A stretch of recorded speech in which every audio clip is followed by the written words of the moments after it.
I'm going to bring you around the garden here, and I want to show you some things that are growing, that are doing okay, still hanging in there in December, and some things that are on their way out the door, or that's been on their way out the door.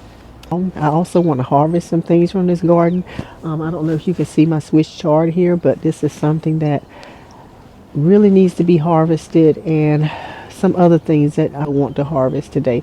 So it's going to be kind of like a tour and a harvest video all in one. So come on, let's get started. Get started here. This is my Swiss chard, and it is still doing so good.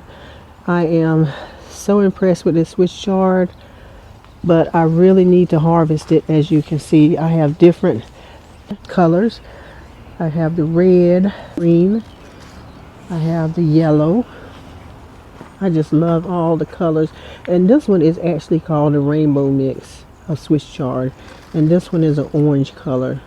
So I am going to harvest some of this today, and then I have,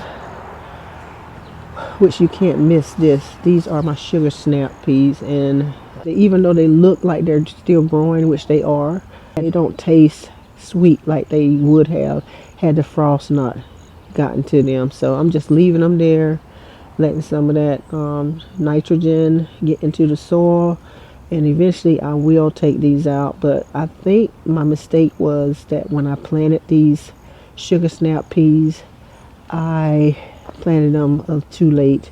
So this is just teaching me that next year I need to plant them a little bit sooner, so that when the cool weather comes and before the frost come, I'll be able to get some good harvest from these sugar snap peas. Now, these are turnip greens here, and they're still holding on. The frost has really gotten to some of them, but let me show you what's going on. These are the purple top turnips.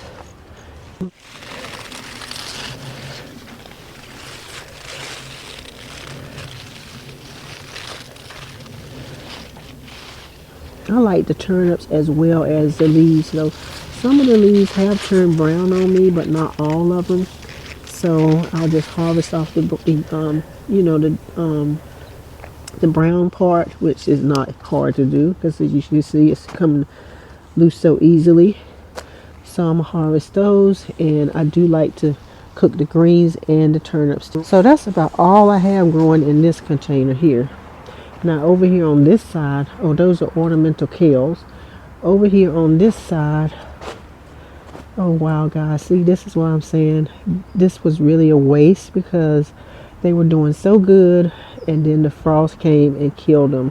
It didn't happen immediately because they can take a certain number of frost, but after they get hit by the frost so many times, they are inedible because they will not taste sweet. And let's see, what else do I have over here that I want to show you? Garlic. This is like a grow bag, and it has 4 sections to it, and I have hardneck garlic planted in here. So I have German extra hardy hardneck garlic. I have the chestnut red garlic.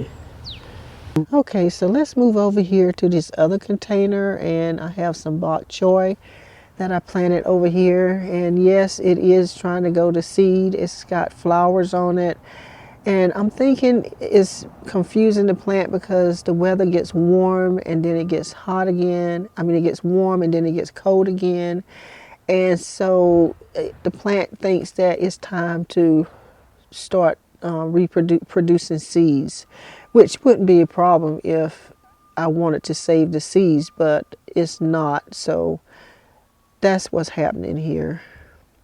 Then I have some bunching onions, and I just love bunching onions. They are so delicious. And another bok choy here. Now, this is my rose bush that I planted, and it's just hanging in there, waiting for the springtime so it can put out some pretty blooms for me.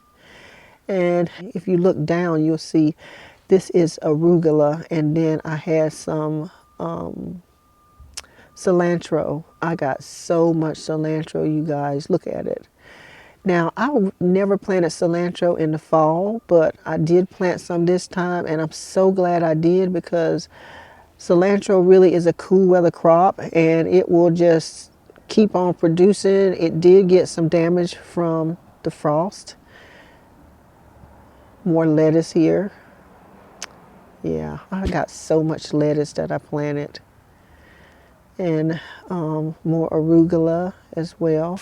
And I've done harvested from this arugula, the cilantro, the lettuce several times over, and I'm just so pleased with how it's doing. The romaine lettuce, red romaine lettuce, more cilantro.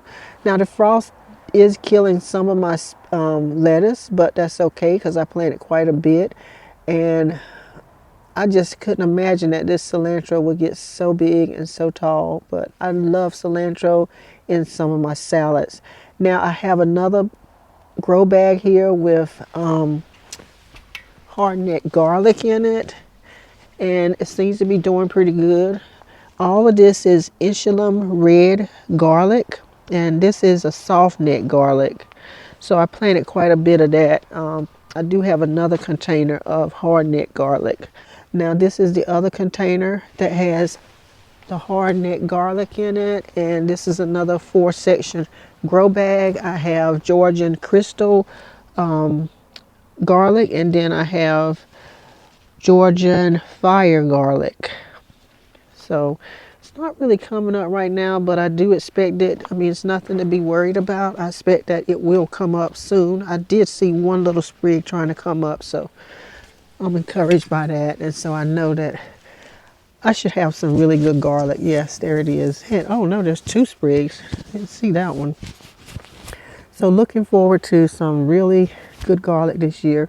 Now this container here, I don't know what I want to do with it. I don't know if I want to put flowers in there or if I want to put some more vegetables in there. So I'm still trying to decide what I want to do with that, even if I want to keep it in that location. Now over here are the 3 containers. One has collard greens in it, the other one has cauliflower in the middle, and then the other one to the left has kale.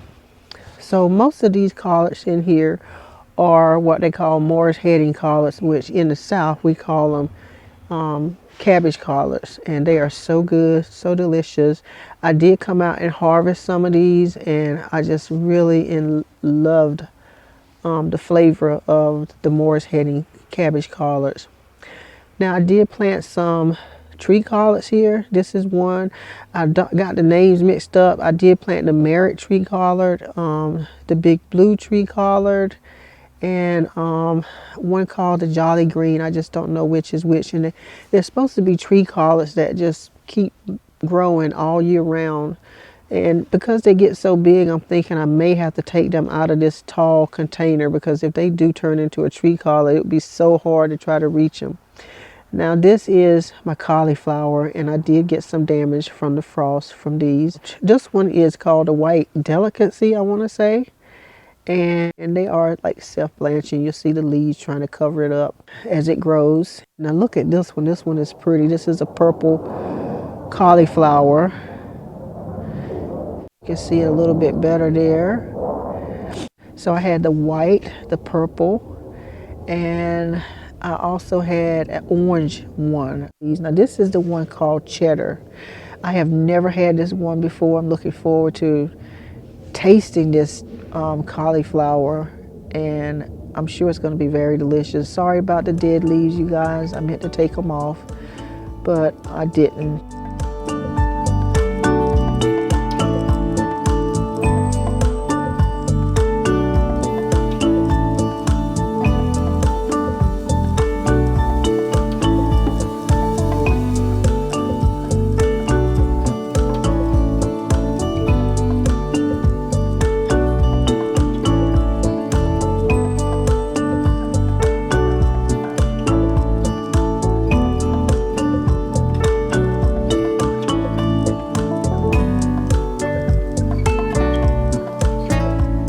Is the blue curl Scotch kale, the red Russian kale, and I did get some damage from the frost, you know, and then things turn brown anyway at this time of the year.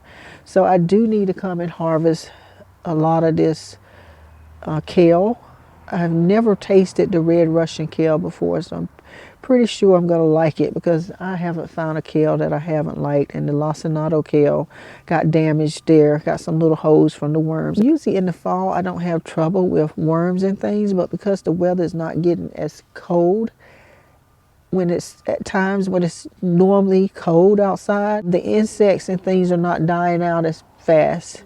So this is telling me that I'm going to really have to garden a different kind of way in the wintertime. And that is, I'm going to have to really invest in some row covers. Now this is a kale that I have never tried before either. It's different from your average kale because it doesn't get big. At first I was thinking this was a 1,000-head kale because they do have a kale that's similar to this, only the leaves are much, much bigger and they look like one of your regular collard green leaves. So I will put this on the screen so you can see what the name of it is. I did get some damage from the worms from this one as well. But all in all, I think they all did pretty well. And I am going to come down and harvest just the outer leaves from this. Now this is the newer section of the garden here. And I have 5 containers over here. Just show you around a little bit at what it looks like from the front. I planted some more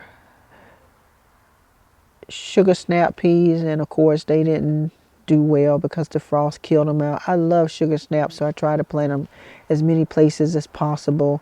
And then I had some broccoli that I planted in here. I have a few little spears growing, but nothing much to brag about or anything like that. And over here is my mustard greens. This is the giant curled mustard, or sugar snap peas falling over. So I am going to come out and harvest some of these mustard greens because I really love the taste of the mustards. And then I had a bunch of carrots that I planted. I've got different kinds planted in here.